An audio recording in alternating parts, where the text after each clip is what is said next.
Strong friends last longer. This is an Inquiry Project presentation for COM 616, and I'm Jack Wilcox.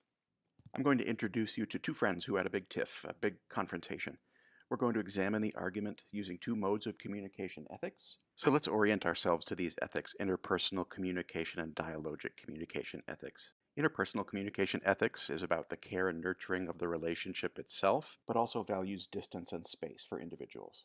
Dialogic communication ethics values learning above all else as a way to meet difference, and then being vulnerable to that learning. Within a dialogic interaction, it's not guaranteed that anything new will be created or solved, but the invitation is there. That's what's important. So I'm going to draw this out for you. Here are Jim and Martin, two friends who met in college. Here's how I think of an interpersonal communication ethic.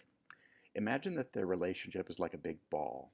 It belongs to both of them, and they each have a say in how they use it. Bouncing it back and forth is the way they both connect to the relationship.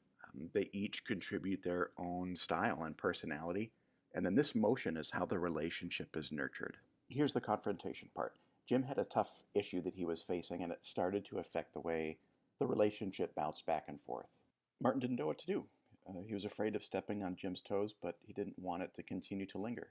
He carefully brought it up one day in the best way that he thought, but it turned out to be too much. Jim felt like he was being attacked. They didn't know what to do, so they just decided to take some time for themselves. A few days later, they chatted about what happened. Martin apologized for bringing up a big subject unexpectedly.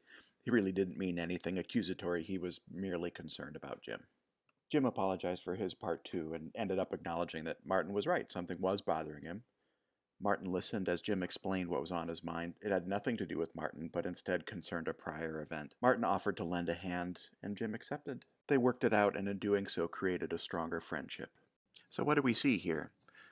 Two things. They value and care for the relationship itself. Interpersonal communication finds its identity in the ethical mandate to protect and promote the good of the relationship, our authors say.